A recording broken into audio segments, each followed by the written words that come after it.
नमस्कार, मैं हूं अभिषेक त्यागी। आईपीएल 2026 को लेकर हर टीम तैयार है, मैदान पर उतरने के लिए पूरी तरीके से कमर कस चुकी है। लेकिन चर्चा ये होनी जरूरी है कि किस टीम के कौन से 5x फैक्टर खिलाड़ी हैं, कौन से 5 खिलाड़ियों के दम पर टीम की हार और जीत तय होगी। यह समझना बेहद जरूरी है और क्यों, यह भी समझना जरूरी कि वो खिलाड़ी क्यों एक्स फैक्टर हैं।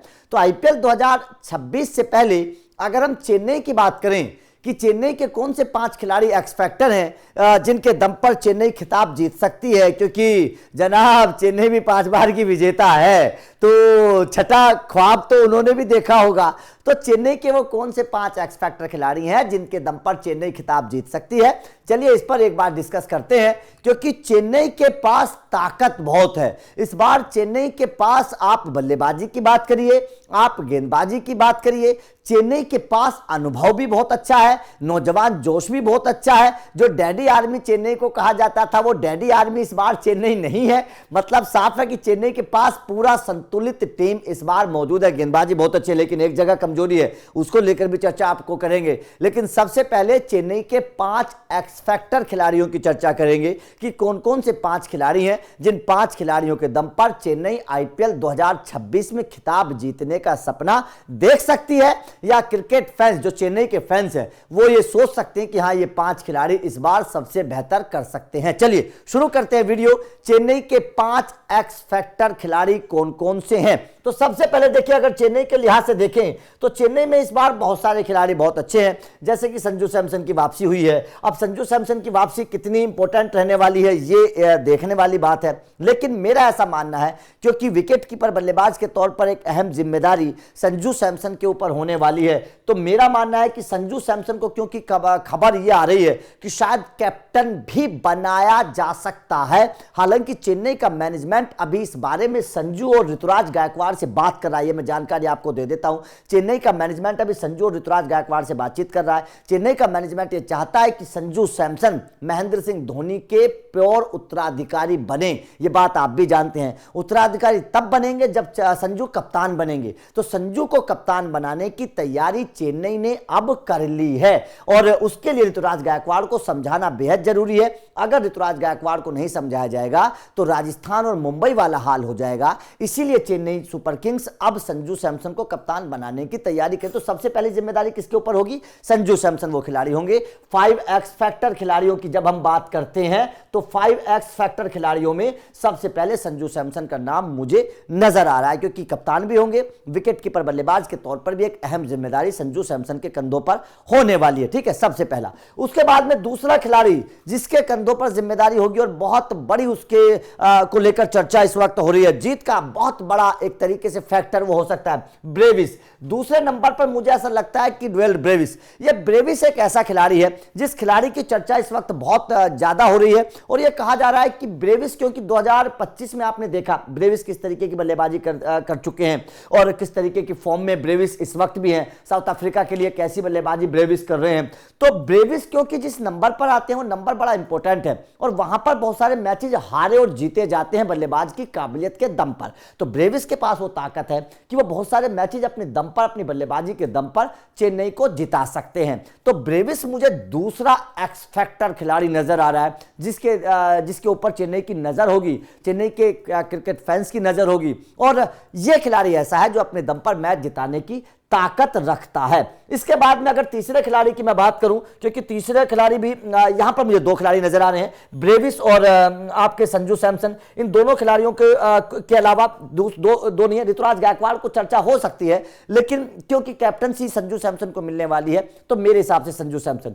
तीसरा खिलाड़ी है भाई साहब आपका शिवम दुबे। शिवम दुबे तीसरा खिलाड़ी, क्योंकि शिवम दुबे ने जिस तरीके की परफॉर्मेंस पिछले कुछ सालों में करके दिखाई है, मेरे हिसाब से शिवम दुबे एक बड़े एक्स फैक्टर खिलाड़ी हैं और तीसरे एक्स फैक्टर खिलाड़ी के तौर पर मैं मानता हूं कि शिवम दुबे हैं, क्योंकि शिवम दुबे गेंदबाजी से इस वक्त बहुत अच्छा परफॉर्मेंस कर रहे हैं। बल्लेबाजी से शिवम दुबे क्या कर सकते हैं ये हर कोई जानता है और ऑलराउंडर वाली भूमिका निभाते हैं और जिस नंबर पर आते हैं मिडिल ऑर्डर को मजबूती देते हैं। बहुत सारे मैचेज अपने दम पर शिवम दुबे ने अब से पहले जिताए हैं। तो तीसरा एक्स फैक्टर खिलाड़ी मुझे नजर आता है शिवम दुबे। 2025 में शिवम दुबे खेल रहे, चेन्नई की क्या हालत हुई आपने देखा। लेकिन जब शिवम दुबे का बल्ला चलता है तो चेन्नई की क्या हालत होती है ये भी आप देखते हैं, किस तरीके से मैचेस जीतती है। तो तीसरा एक्स फैक्टर खिलाड़ी कौन है? शिवम दुबे मेरे हिसाब से, ठीक है ना। उसके बाद में चौथा एक्स फैक्टर खिलाड़ी जो हार और जीत में बहुत बड़ा अंतर पैदा करेगा चेन्नई के लिए, और इस खिलाड़ी का नाम क्या है? चौथा खिलाड़ी, इस खिलाड़ी का नाम है नूर अहमद।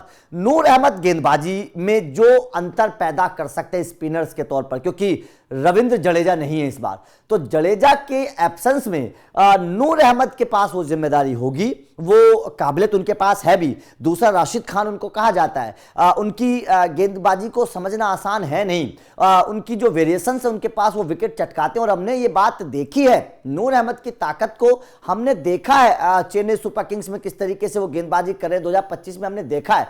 तो नूर अहमद के पास वो काबिलियत है कि वो अपनी गेंदबाजी से चेन्नई को मैच जिता सकते, थोड़ी बहुत बल्लेबाजी भी कर लेते हैं राशिद खान की तरह, लेकिन नूर अहमद प्योर गेंदबाज है, विकेट टेकर गेंदबाज है, गुच्छों में विकेट लेना जानते हैं। और जो अफगानिस्तान के स्पिनर्स होते हैं वो बड़े गेंदबाज होते हैं स्पिनर्स के मामले में। तो मेरे हिसाब से ये नूर अहमद चौथा गेंदबाज है जिस गेंदबाज के ऊपर हर किसी की नजर रहने वाली है। और पांचवें खिलाड़ी के तौर पर अगर मैं बात करूं, क्योंकि पांचवें खिलाड़ी के तौर पर भी एक गेंदबाज को मैं रखना चाहूंगा जिसकी गेंदबाजी से असर पैदा होगा, जिसकी गेंदबाजी से चेन्नई की ताकत मिलेगी चेन्नई को, उसका नाम है खलील अहमद। खलील अहमद की लेफ्ट आर्म पेसर 2025 में हमने देखा कितना शानदार परफॉर्मेंस उनका रहा, और इस वक्त फॉर्म में भी है, विजय हजारे में विकेट चटका रहे हैं, शानदार गेंदबाजी खलील अहमद करते हुए नजर आ रहे हैं। तो पांचवा खिलाड़ी जो है वो खलील अहमद है। अब देखिए दो गेंदबाज इसलिए क्योंकि खलील अहमद पावर प्ले में भी गेंदबाजी करते हैं, डेथ ओवर में भी करते हैं, गेंदबाज के ऊपर बड़ी जिम्मेदारी होती है, लेफ्ट आर्म पेसर है। खलील नहीं चले तो चेन्नई पिट जाएगी, ये सीधी सीधी सी बात है, इसलिए खलील एक्स फैक्टर है। नूर नहीं चले तो स्पिन डिपार्टमेंट पिट जाएगा, क्योंकि नूर के कंधों पर बड़ी जिम्मेदारी है, तो दूसरा ये भी इंपॉर्टेंट है।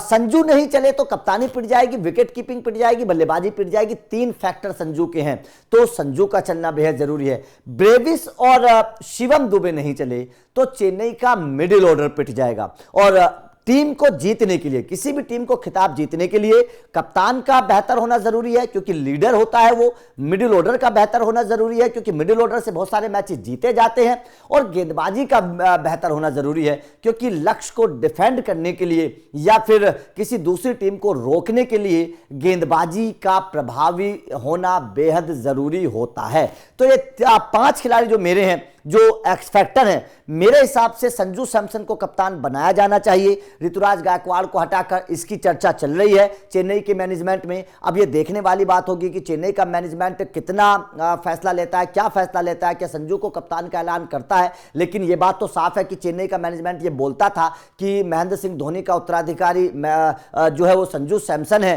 तो संजू सैमसन जब आ गए हैं तो क्या उनको कप्तान बनाया जाएगा, क्या ऋतुराज गायकवाड़ को कैसे समझाया जाएगा, यह फैसला बहुत बड़ा चेन्नई को करना है। और मुझे ऐसा लगता है कि शायद आईपीएल 2026 से पहले चेन्नई इस फैसले को कर लेगी और संजू सैमसन को कप्तान अनाउंस कर देगी। और जब संजू अनाउंस हो जाएंगे तो जाहिर तौर पर चेन्नई का माहौल एक अलग तरीके का होगा। तो आपका चेन्नई के 5 एक्स फैक्टर खिलाड़ियों को लेकर क्या कहना है? आपके हिसाब से चेन्नई की टीम के वो कौन से 5 खिलाड़ी हैं जो इस बार जीत और हार को तय करेंगे? कमेंट करके अपनी राय जरूर दीजिएगा। और क्या संजू को कप्तान बनाना ठीक है ऋतुराज गायकवाड़ को हटाकर, ये भी बताइएगा। बाकी लगातार अपडेट मिलते रहेंगे, तो चैनल को सब्सक्राइब करके बेल आइकन को प्रेस कर देना, क्योंकि हर टीम के अपडेट मिलेंगे। Thank you very much.